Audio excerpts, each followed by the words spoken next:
This video is only for entertainment purpose. Please don't take it seriously. काम की बात करें? जी करिए ना सर। तुम्हें एक बहुत खास आदमी का इंटरव्यू लेना है। किसका सर? प्राइम मिनिस्टर का। यू मीन चाय वाले का? हाँ नमस्ते सर।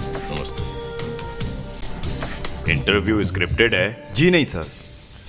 क्या नाम है तुम्हारा? रवीश कुमार। आज हमारे सामने जो मंत्री हैं उन्हें किसी भी इंट्रोडक्शन की जरूरत नहीं है। उन्हें ना सिर्फ आप और हम जानते हैं बल्कि सारा देश इनसे परिचित है। जय श्री राम। जय श्री राम। सर, हर बार चुनाव में आने वाले प्रधानमंत्री हमारे देश को आगे ले जाएंगे, ये सोचकर जनता अपना वोट डालती है, लेकिन हर बार उसे निराशा होती है, उसके साथ धोखा होता है। बीजेपी के रामराज में भी ऐसा ही हो रहा है। क्यों सर? लगता है तुम कांग्रेस की गुलामी से कभी बाहर ही नहीं निकलोगे। आज देश के हर युवा के पास एंड्रॉयड फोन और उसमें एक जियो का सिम है।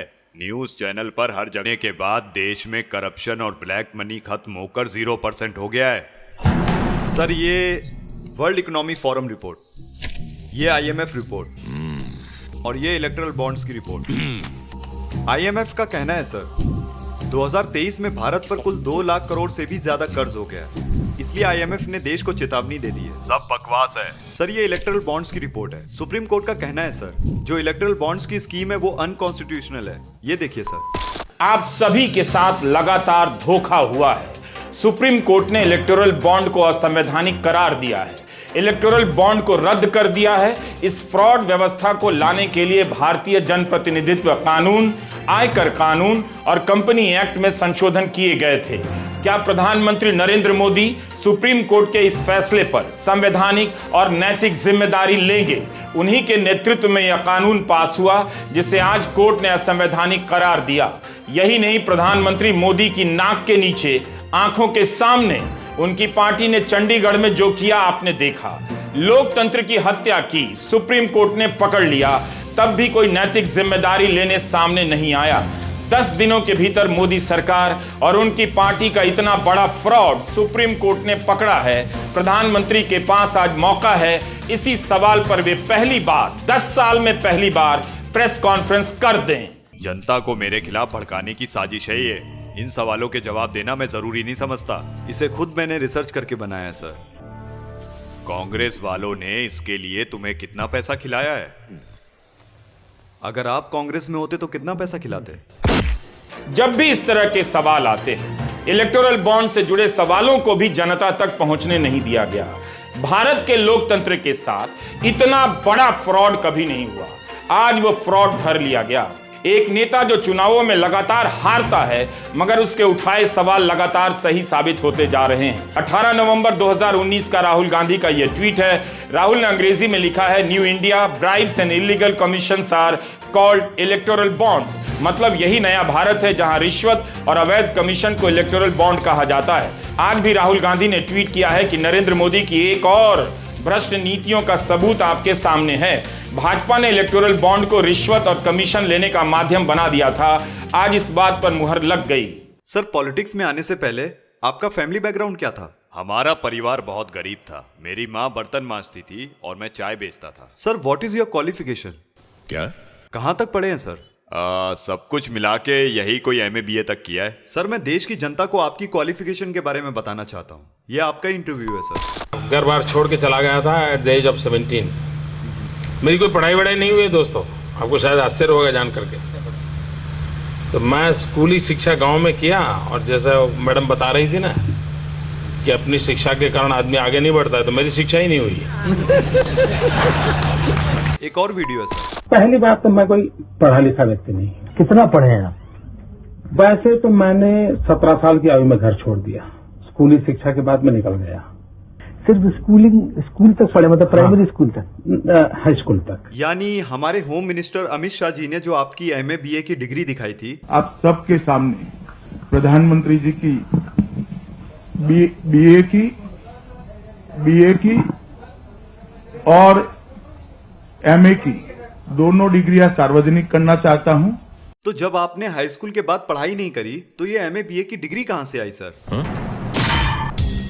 अरे बाप रे, ये तो धोती खोल रहा है। ये याद है सर? हाँ, देखा है कहीं। ये आपका इलेक्शन मैनिफेस्टो है सर। ओ हाँ, याद आया, मैंने ही तो छपवाया था उसे।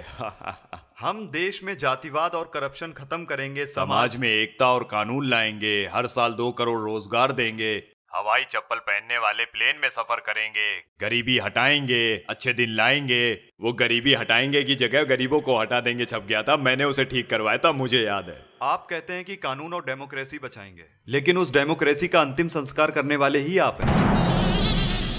करप्शन को बढ़ावा देने वाले भी आप हैं। ऐसी बातें करके तुम बीजेपी को हराना चाहते हो क्या? मैं सिर्फ चाहता हूं कि जनता को पता चले कि सच्चाई क्या है। ये देखिए, बात यहाँ किसी एक इंसिडेंट की नहीं है, बल्कि ढेर सारे ऐसे इंसिडेंट्स की है जो एक के बाद एक होए जा रहे हैं पिछले कुछ महीनों से, पिछले कुछ सालों से। वो सारे इंसिडेंट्स जो सिर्फ एक चीज की ओर इशारा करते हैं कि हमारा देश वन नेशन वन पार्टी की ओर आगे बढ़ रहा है। मीडिया से ऑपोजिशन की आवाज को पूरी तरीके से खत्म कर देना, एमएलएस की हॉर्स ट्रेडिंग, इलेक्टेड सरकारों से पावर छीन लेना नए कानून बनाकर, इन्वेस्टिगेटिव एजेंसीज का वेपनाइजेशन, ईडी सीबीआई का प्रेशर बनाकर ऑपोजिशन पॉलिटिशियंस को जेल भेज देना, स्टेट गवर्नमेंट्स की वर्किंग में इंटरफेयर करना गवर्नर्स का इस्तेमाल करके, स्टेट गवर्नमेंट से फंड्स को ही विदहोल्ड कर लेना, जनता से प्रोटेस्ट करने का अधिकार ही छीन लेना और अगर कोई प्रोटेस्ट करे तो उनका टीयर गैस और रबर बुलेट से स्वागत करना, इलेक्टोरल बॉन्ड्स का इस्तेमाल करना अपनी सारी फंडिंग छुपाने के लिए, और अगर कोई ऑपोजिशन का कैंडिडेट इलेक्शन जीत भी जाए तो सीधा सीधा इलेक्शन फ्रॉड करके खुद को जिता लेना। 2 महीने तक मणिपुर जलकर राख हो गया क्योंकि आप चुप रहे। आज इस देश का हिंदू मुसलमान आपस में ही लड़ रहा है आपकी वजह से। आपने कम्युनल डिस्क्रिमिनेशन पर कोई कार्रवाई नहीं करी क्योंकि आप धर्म के बगैर इलेक्शन नहीं जीत सकते, है ना? क्या पकड़ा है? इस वीडियो में बीजेपी का नाम खराब करके वीडियो वायरल करने के लिए बेबुनियादी बातें कर रहे हो तुम। नो सर, आम जनता खुद परेशान है आपसे। मोदी जी, ये चूरिंग मेरे तरफ से मैसेज देना चाहता हूँ।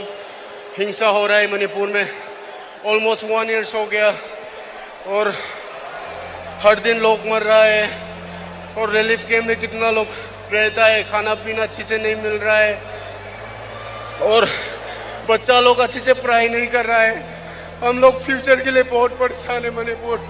और मोदी जी, आप एक बार आके मणिपुर में विजिट कर लीजिए और जल्द से जल्द मणिपुर को शांति चाहिए, प्लीज। कीड़े पड़ के मरेगा तू, कीड़े पड़ के भड़वे। आप कहते हैं कि देश करप्शन फ्री हो गया है, लेकिन करप्शन को नई दिशा देने वाले ही आप हैं। ये रिपोर्ट देखिए सर। न्यूज लॉन्ड्री की 2 दिन पहले की इन्वेस्टिगेशन ने बताया कि ईडी का इस्तेमाल सिर्फ बाकी पार्टीज के खिलाफ नहीं किया जा रहा है, बल्कि देश में कंपनीज के खिलाफ भी किया जा रहा है। कम से कम 23 ऐसी कंपनीज जिन्होंने आज तक बीजेपी को कोई पैसा नहीं डोनेट किया था, उनके ऊपर सेंट्रल एजेंसीज की रेड होती है और एक पैटर्न देखने को मिलता है। रेड के बाद वो कंपनीज करोड़ों रुपए डोनेट करती हैं बीजेपी को। टोटल में 335 करोड़ रुपए इन कंपनीज ने बीजेपी को डोनेट किए जिन पर आईटी या ईडी की रेड पड़ी थी। अब बोलिए सर, जनता से ज्यादा आपको अपनी कुर्सी प्यारी है ना? Allow to rest. What's up? बोलिए सर। बोलना बुढ़े, बोलती क्यों बंद हो गई? कैमरा बंद कर। ईडी की रेड करवा दूंगा। अमित शाह, देशद्रोहियों, बंद करो, ये बंद करो। अबे चप्पल नीचे कर, ये असेंबली नहीं है। अरे इनको बोलो ना, ये लोग क्यों नहीं बंद कर रहे? बेवकूफ, ये लाइव टेलीकास्ट से लाइव क्रिकेट मैच की तरह सारे देश की जनता देख रही है। चप्पल नीचे कर। माइक पकड़कर जनता के सामने तुम मुझसे कुछ भी सवाल पूछोगे और मैं तुम्हें उसका जवाब दूंगा। क्यों? जवाब देना आपकी ड्यूटी है सर, इसलिए देश की जनता ने आपको चुना है। मोदी जी, बहुत हो गया इंटरव्यू, देश की सेवा करने चले। अच्छा तो इंटरव्यू खत्म ना। जय श्री राम।